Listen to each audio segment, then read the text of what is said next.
Hello, everyone. Welcome. My name is Rachel Lechuga. I'm a summit leader who contributed to the planning of this summit alongside with SIFPAC. I just wanted to let you all know that you are able to access closed captioning for this session. Unfortunately, because it's very interactive, this session will only be offered in English and we will not be having ASL interpreters. However, to access the closed captioning in this session, you can click the three dots in the menu um, and you'll click where it says more and then select a live transcript and then you hit enable and then that will turn on the captions for you. So the session that you have all joined is, oh, I have an idea, but do I have a plan by Weijia Chang. Once this session is finished, we hope that you'll join us back on the virtual platform. If you don't already know, we have a wonderful raffle going on with some great prizes that you can check out and some fun boards that you can be a part of as well. So I'm going to pass it over to Weijia. I will also be kind of monitoring the chat on the in the background. So if you have questions or things like that, just go ahead and throw them in the chat as the session goes along. So here is Weijia. All right. Thank you so much, Rachel. And thank you all for joining me this afternoon. I know it's a Friday and I hope you've all been having a great time at the summit. If you had a chance to join the sessions. Today, I'm going to be focusing our talk and our activity around creating a plan, which I hope will help you prepare and coordinate a plan by recognizing people for their assets to increase collaborative efforts and creating structure around a raw idea. So let's get started. So a little bit about me. My name is Weijia Chang, and I am a 1.5 generation Taiwanese American immigrant here. I am a decades-long food lover. I've worked in different roles for the past few years, specifically as an ESL teacher for kindergartners, and I've spent the last 6 years working in nonprofit in different roles. Today, I'm going to be sharing a lot from my own experiences, and I'll mention different tips and tools I've picked up along the way. But I encourage you to research the science and statistics behind mental health, stress management, and some of the other pieces I'll be talking about today. There's a lot of great information out there, and I'll be sharing some of my inspiration and favorite resources at the end. All right, so what will we be doing today? Here's kind of what I'm hoping to cover. We're going to talk a little bit about what's the problem. Then we'll get into planning for collective care for you, me, and us. And I'm going to try my best to save lots of room for our activity of actually planning and making a plan. And then we'll wrap it up and we'll save some time at the end for questions and answers. All right, so let's get started. All right, so what does planning have anything to do with collective care and food justice? It's a great question. When I began thinking about speaking today in this year's theme toward collective care, this question really resonated with me the most. What actions can we take to care for ourselves and others in the face of food injustices? Food injustice is not a simple challenge, and there are layers and complexities intertwined that require thoughtful solutions and different ideas. This can be stressful and requires constant trial and error. Because of the nature of this work we choose, it is a constant roller coaster. And if we're not ready for it, it can really wear us out. While these stressors are not new, the pandemic heightened the things that added to the stress we typically encountered, such as uncertainty, fear, indecisiveness, self-doubt, and lots of feelings of being overwhelmed. If you felt any of these or other intense stress over the last years, that's what happened when we had to shift our behavior to be more action-focused and responsive.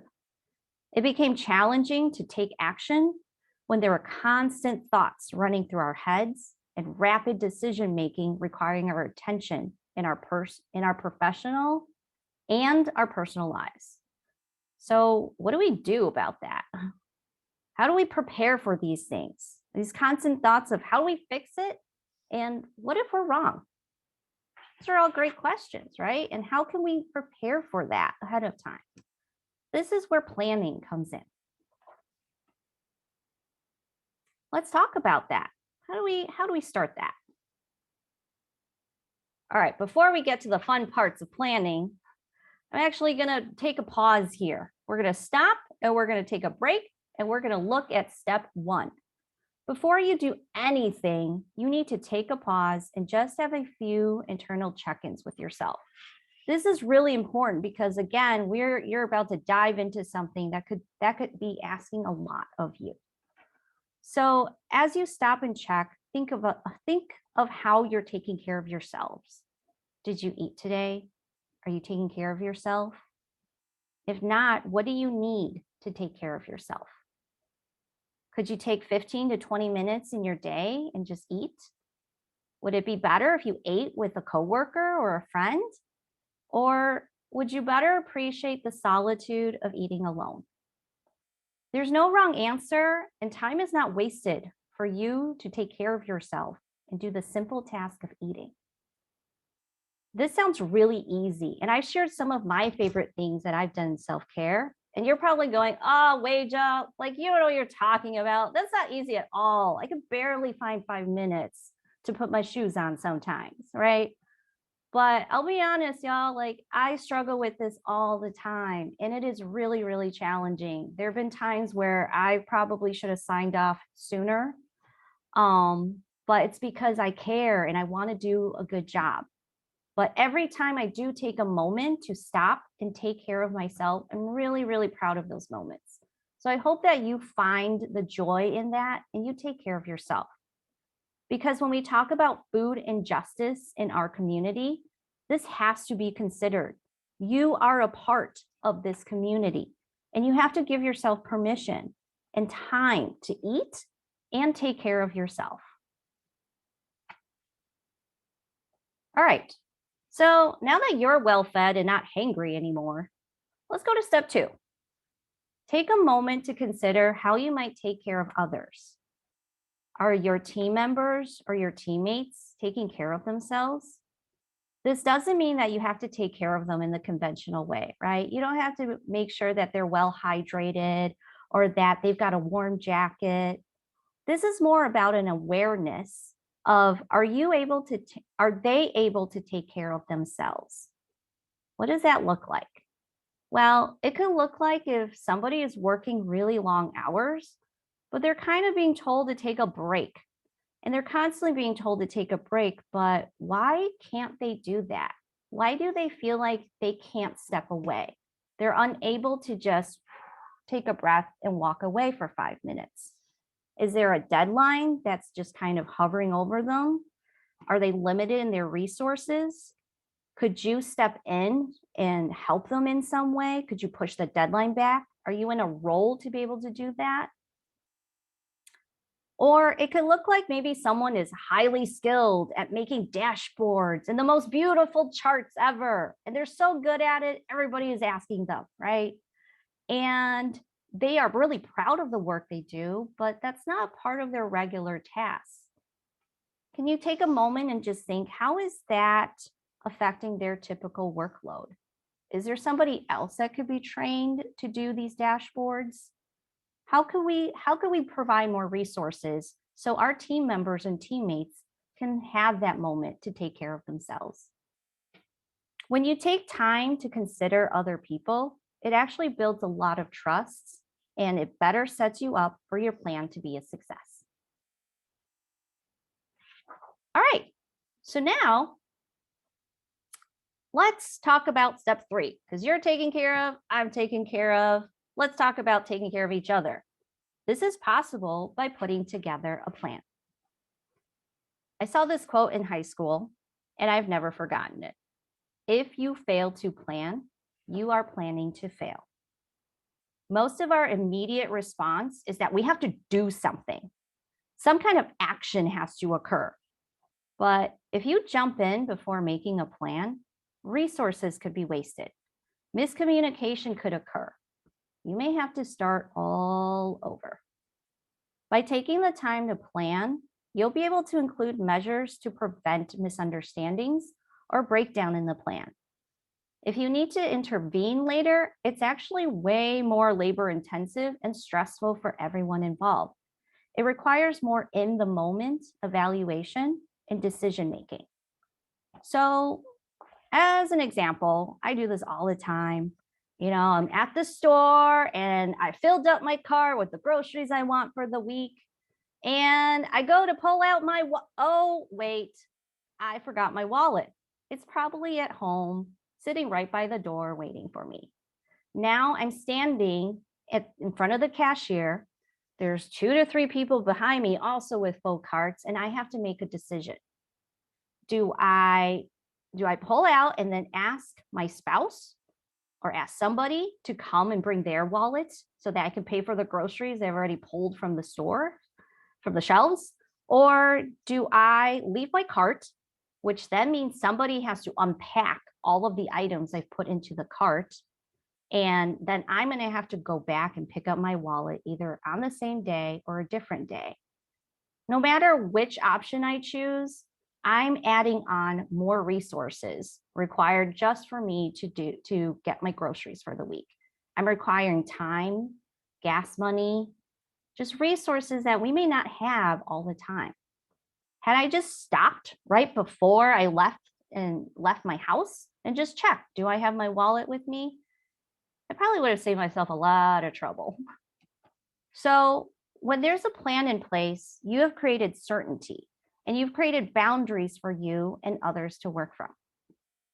There's clarity and there's a designated space for you and those you work with to respect each other's time and energy for better collaboration. It's like when you've never made bagels before, and bagels are hard, y'all. You got to make sure you have a really good recipe.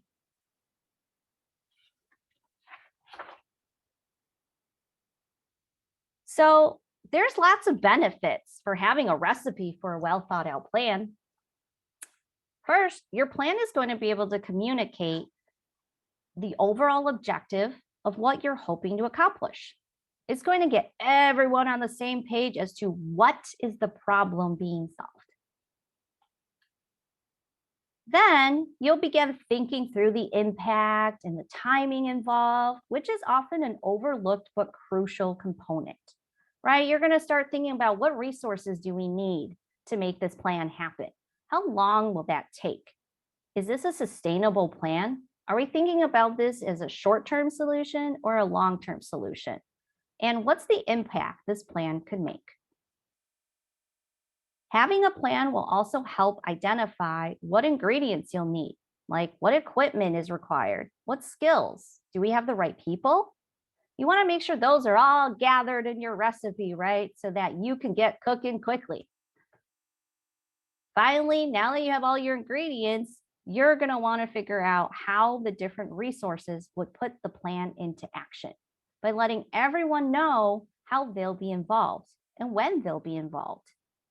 And when your plan takes place, you'll all get to savor every single bite of your thoughtfulness and hard work. Ta-da! Great plan, right?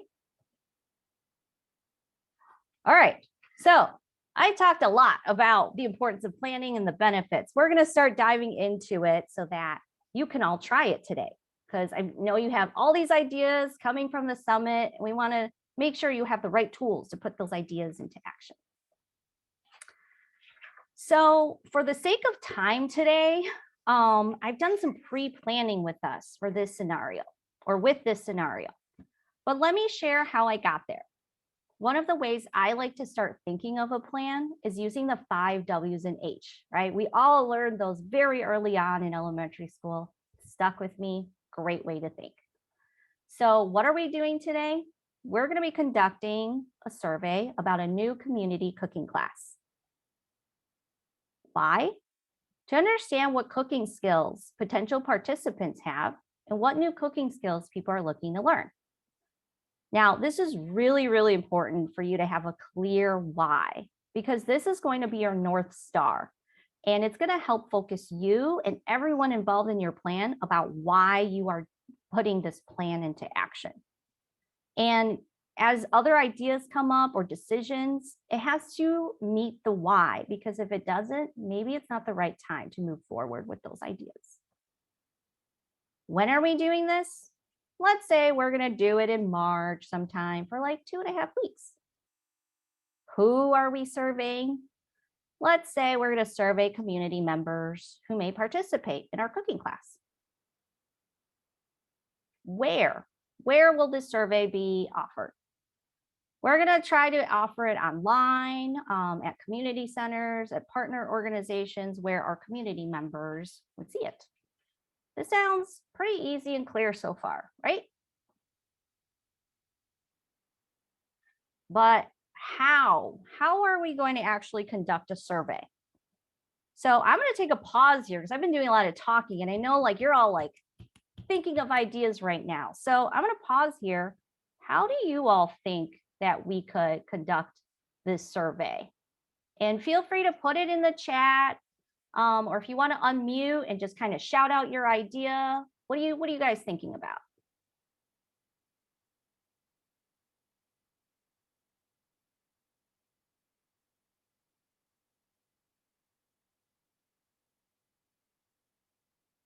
Any thoughts?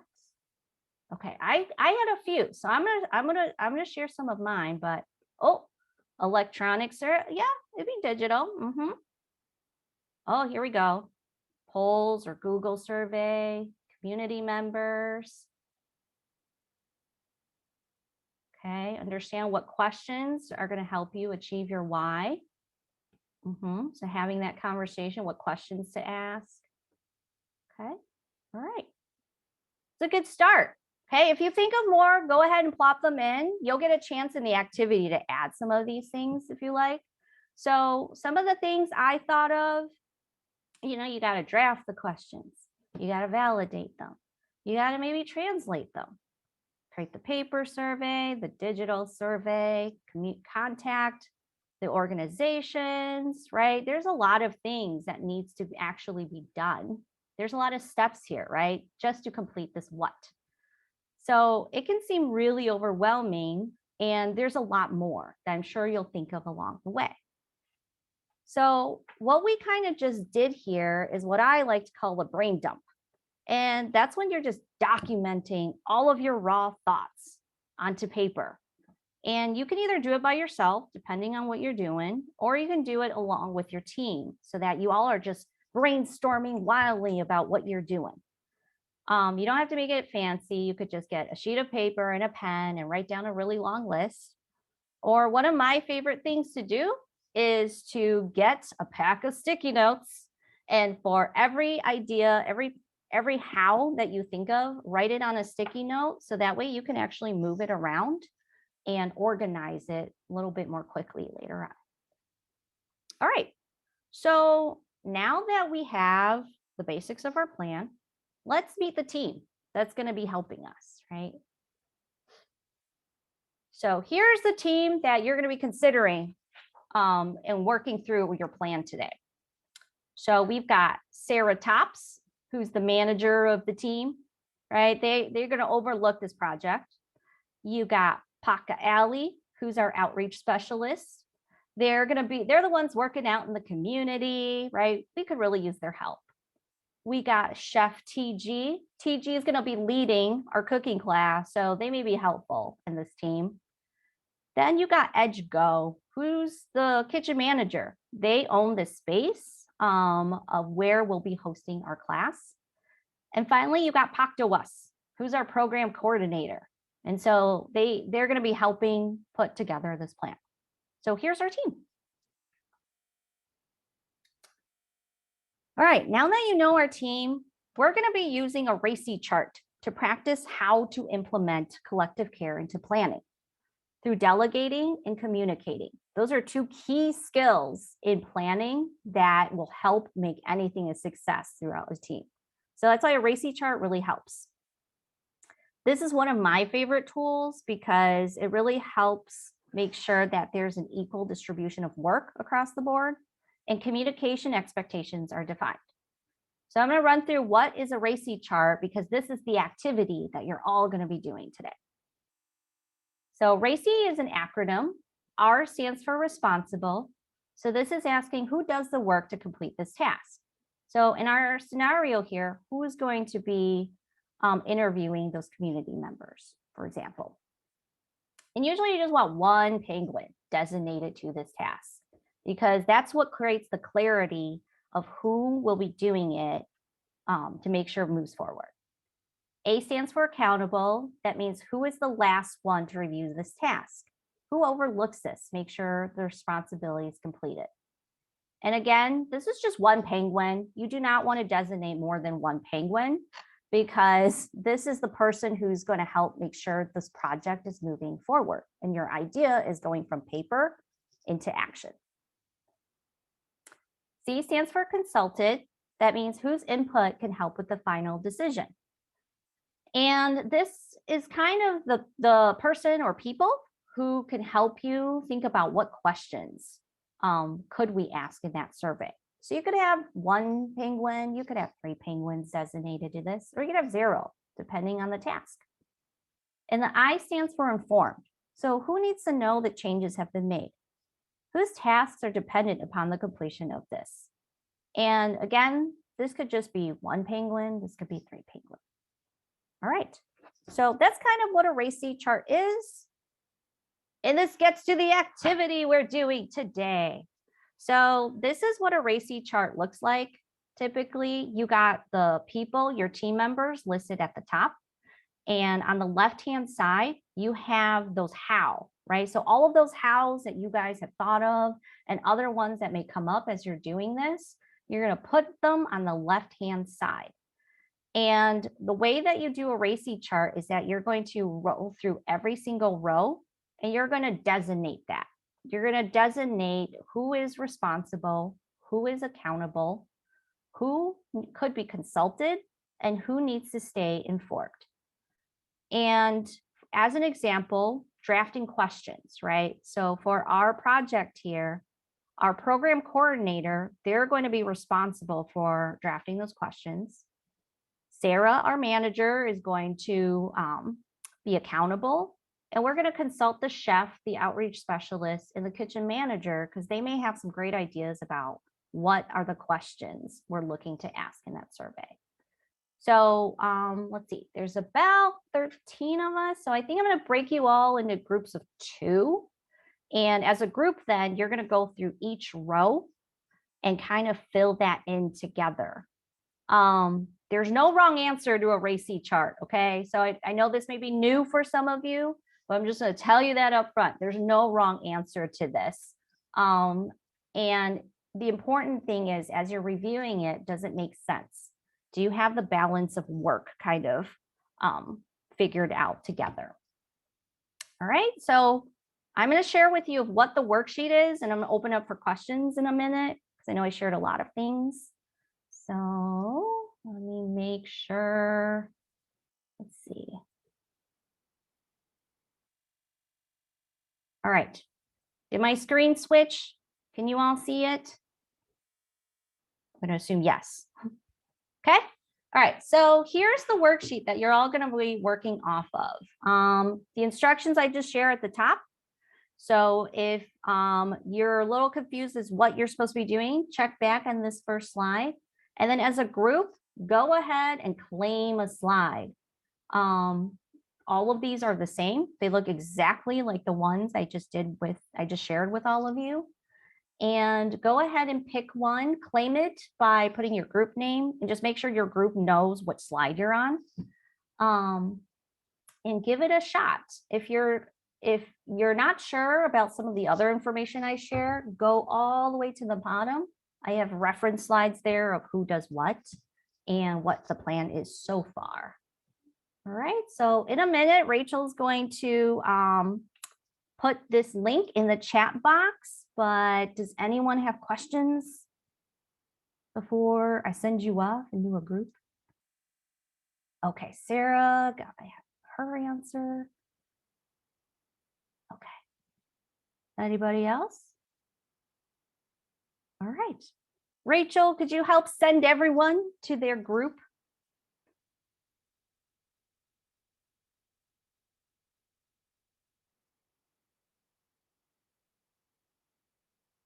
I think she's working on it. I see you all going in the slide. This is gonna be fun.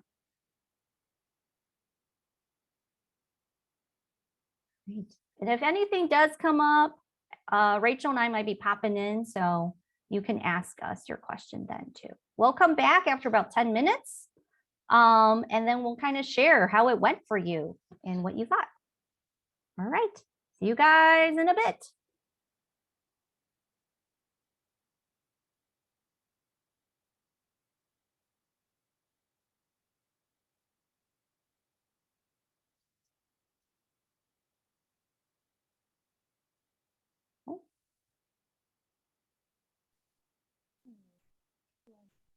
Did Rhonda and April get into a room, Rachel?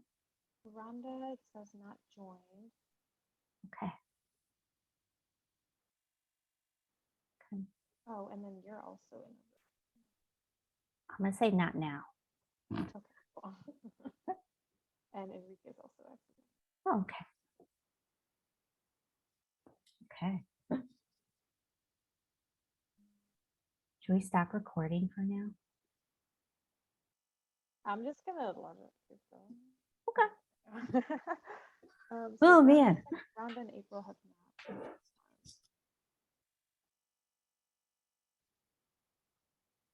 Okay. Rhonda or April, if you are online and don't want to join, could you decline? I think that will help. And my Whoever does- apologies, this is April. I was in a room, but then I realized I had not clicked on the link for the doc, so I came out to come back to the main. Oh, okay. Let me see if I So can. I think I was in room 3, but at the time I was the only one in there. Okay, I'm gonna add you okay. with Sarah. Okay, I see it. Thank you. Yeah, no problem. Okay. Actually, that works out. That'd be like 3 people. Okay. All right. Rhonda, are we able to help you out?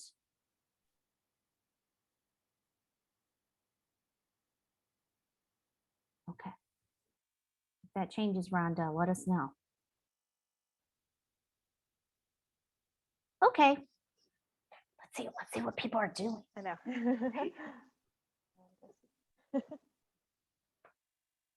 Oh man. And it should close after 10 minutes, and it'll give them a 30-second. Okay. Cool. Hey y'all, how's it going? Hi, Enrique. Are you going to join a group, Enrique, or are you going to just hang out here with us? I am not, because I have my eye on another session too, so I'm not fully participating. Enrique, do you know that if in breakout rooms you can share screen? Probably not. Ooh, I don't immediately know that. Okay, I'm gonna say I'm going to pause recording for now. Yeah. I'm back. I believe so, yes. Okay. All right. Oh, well, thank you for joining us. Well, you could, Mr. Toledo. Okay. Well, so what happened? How did it go? Anybody like to share? I see Alex shaking her head over there. This is April. This was a great tool. Sarah commented this was a little tough. It was really where we were going back and forth to, number one, make sure that we understood the role. So what does RACI mean? Then we were looking at like, so exactly what are these people doing? How is the manager different from the program coordinators? The manager simply for seeing everything, does he or she need to be informed. They need to be informed about it all. Mhm, This is really a great way to map it out because it does mhm. really lay roles and responsibilities, but it also is very clear. And that's what I love about it. So no one is unsure. I know I should be doing this and the other person. So I liked it. It was challenging, but it is a nice roadmap. Yeah. So, yeah. Yeah. Thank you so much for sharing, April. Because yeah, that's why it's one of my favorite, because I've definitely been in situations where like, am I supposed to be doing that? No, so and so is doing that, and they're totally capable. So like you build a lot of trust in that manner too. So thank you. Thank you for sharing that. I could see it being helpful, like when a group like gathers again and you have like your duties and assignments, just to look back at the chart and making sure that everyone is still like within their roles and not, someone's not doing all the work, someone's not doing any of the work. I could Mhm, see it being helpful for that. mhm. Yeah. Yeah, because I think we all have the best of intentions, right? We all want to help, but we can't do it all. And so kind of having that distribution and that delegation really clarifies it. So that's great. Thank you for sharing, Sarah. Anybody else? I know, Alex, you said more than 10 minutes. No. It'd be fun to take the Racy chart and turn it into a pie chart where you kind of could see the breakdown of what percent of work everybody's doing Oh. and make decisions off of that's the right balance or not. Mm-hmm. Mm-hmm.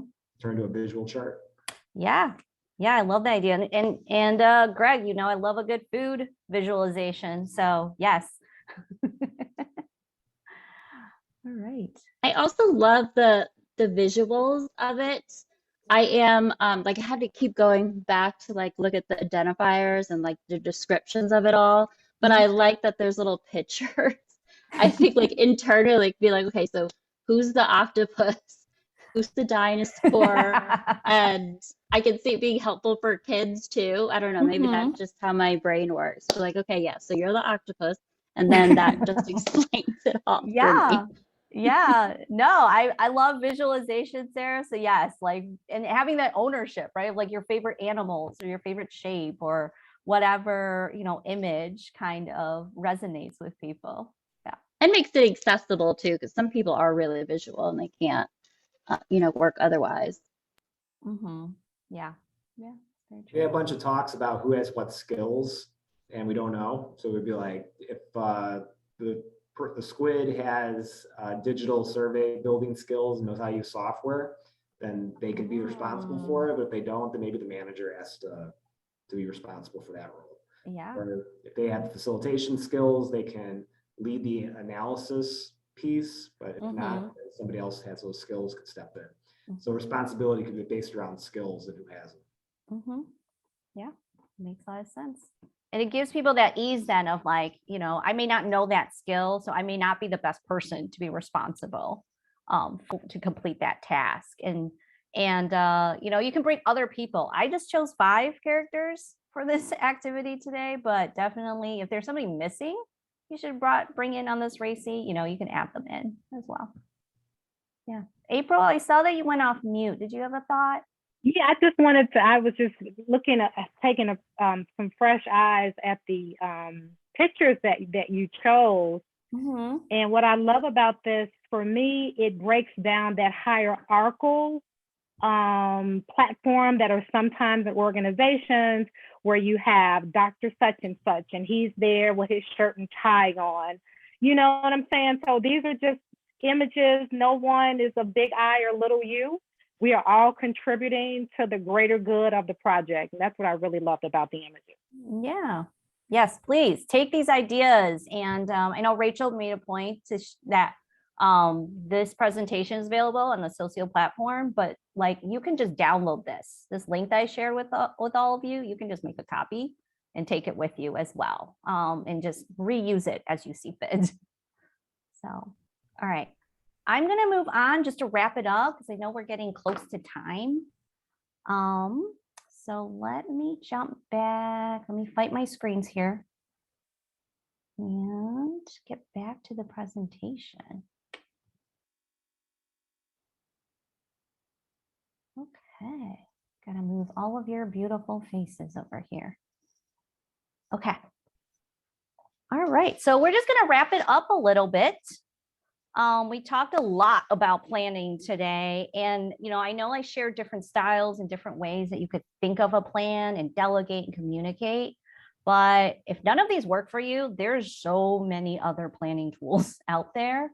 So find the one that fits your style, find the one that functions the way that you work and the way that your team works together. There's a lot of great hidden benefits, and some of you touched upon that a little bit. It sets the expectations. It provides that clarity for everyone involved of how they are involved and what is going to happen. And one of my favorite things about planning is that you're documenting some of these things along the way. So if you need to step away, or if a sudden decision needs to be made, you have something to work off of. You have something that you can adjust, and you don't have to be in the immediate moment thinking from nothing. So you have something to work off of and refer to make those decisions a little bit more quickly. I do want to just caution you, because I've definitely been in that trap before of like, but that's not part of the plan, right? You have to be flexible in your plan, because sometimes better ideas come along, or variables that weren't considered come up. So be flexible in your plan. And what's great about the plan, again, is you can put it back on track because you have something to work off of. You can see where it went off track or where you need to change it up. So be flexible in your planning. And finally, most importantly, as you are planning through all of your genius ideas, go back to step 1 and step 2, right? Think about yourself. What do you need to be taken care of, to think and process clearly? What does your team need?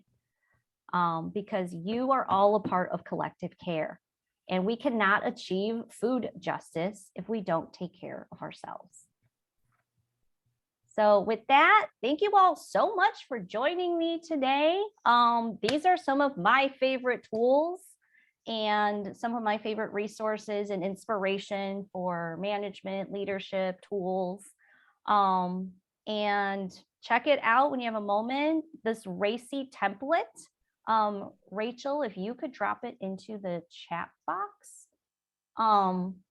It's actually just a Google spreadsheet, and feel free, if the slides work better for you, use the slides. But if you want to test it out with a spreadsheet, go ahead and test out that template. But other than that, stay connected. If I can't, I'm going to open it up to questions and answers in a moment. But if there's anything you think of later, or you want to chat more, feel free to email me or find me on LinkedIn. Happy to continue the conversation. But with that, anybody have final thoughts, questions I can help answer?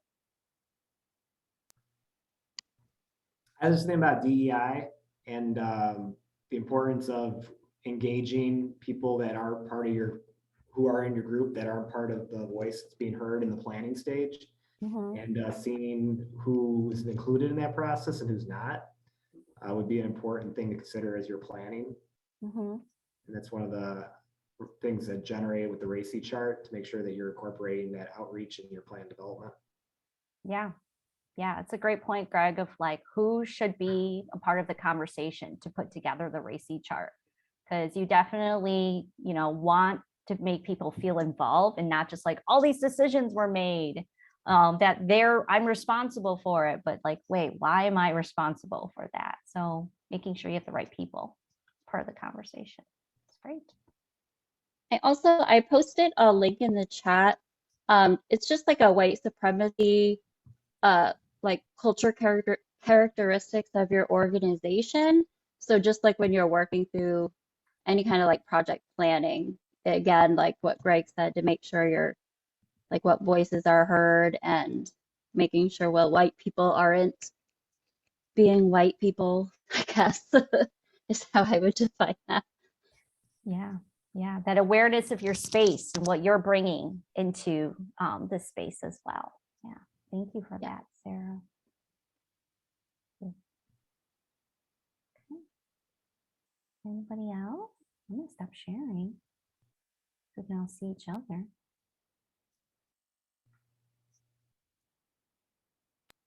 Final thoughts? Okay. Well, thank you all so much for joining me today, a Friday afternoon. I know that there's a poll on the Socio platform for the summit. So if you could take about 2 minutes before the ending session later to fill out the poll, greatly appreciate it. Otherwise, thank you all so much, and have a great Friday. Rest, drink tea. See you later.